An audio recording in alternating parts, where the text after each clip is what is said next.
গিন্নি, কিচ্ছু বুঝতে পারছি না যে বাড়িতে এমন চুরি হচ্ছে কি করে। মা, তুমি তোমার ম্যাজিক করে দেখে নাও যে কে চোর আর সে কোথায় বসে আছে। আমি অনেকবার দেখেছি গিন্নি, একটা গুহা আছে যেখানে চোর লুকিয়ে বসে আছে। কিন্তু সে কে? গুহাটা এতই অন্ধকার যে কাউকে ওখানে দেখাই যায় না। ও, তাহলে তো কিছুই করা যাবে না। কিন্তু গিন্নি, এটা কতদিন চলবে?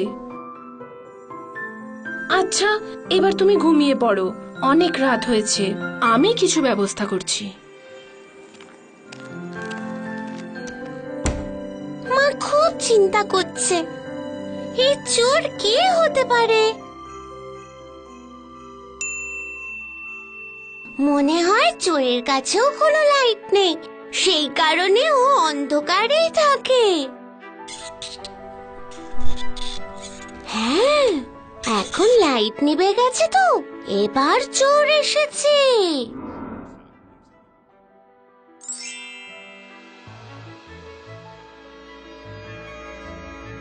কে ওখানে? কে আছো?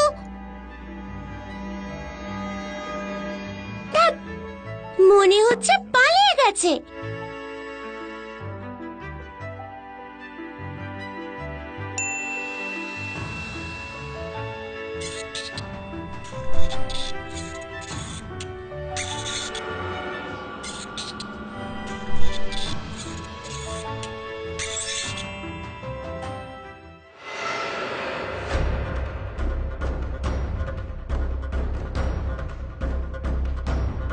দাঁড়াও!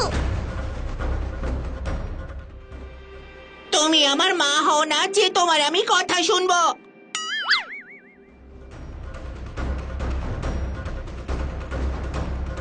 বেরিয়ে এসো, আমি তোমায় কিচ্ছু করবো না।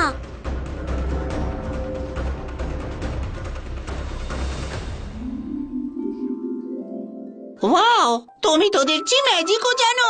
তাই তো তোমায় বলছি যে আমার সঙ্গে চালাকি করো না। তুমি হয়তো ভুলে যাচ্ছ যে তোমার মা তোমাকে বলেছিলেন তুমি তোমার ম্যাজিকের দ্বারা কারুর কোনো ক্ষতি করবে না। যদি তুমি এরকম করো তাহলে তোমার ম্যাজিক পাওয়ার চলে যাবে। তোমার উপর আমি ম্যাজিক করতে না পারলেও আমার হাতটা তো তোমার উপর ব্যবহার করতেই পারি। দেখা যাক কতক্ষণ তুমি আমার পিছনে আসতে পারো।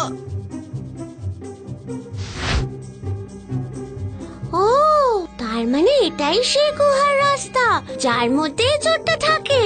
ওর কি মনে হয় আমি ওর থেকে বড় বলে ভিতরে যেতে পারবো না? এই চোরটাকে তো আমি মজা দেখাবোই।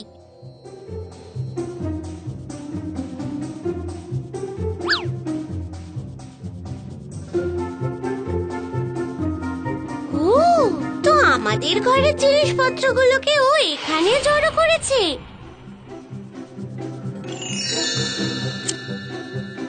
কিন্তু তুমি আমার ঘরে কি করে ঢুকলে? যেভাবে তুমি আমার ঘরে গেছিলে চুরি করতে। চুপচাপ এই বাক্সে বসো আর আমার সঙ্গে আমাদের বাড়ি থেকে অনেক দূরে জঙ্গলে চলো। এরকমটা কখনো হবে না।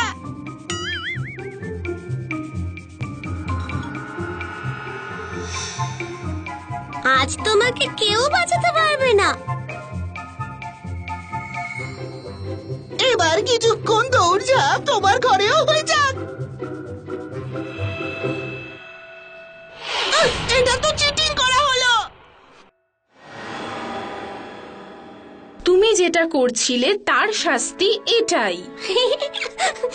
তুমি একদম ঠিক কথা বলেছো মা। আমাকে আমাকে ক্ষমা করে দাও। এরপর থেকে আমি কাউকে কোনো রকম বিরক্ত করব না। আমাকে ছেড়ে দাও। না, একদম না। তুমি আমাদের না হোক অন্য কাউকে তো বিরক্ত করতে পারো। তোমার থাকবার জায়গা এটা একেবারেই নয়, জঙ্গলে থাকবে, তোমাকে ওখানেই যেতে হবে।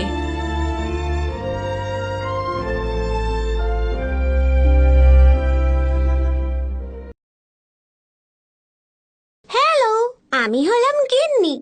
আপনাদের যদি এই গল্পগুলো পছন্দ হয় তাহলে আমাদের চ্যানেলকে লাইক করুন, সাবস্ক্রাইব করুন আর শেয়ার করুন।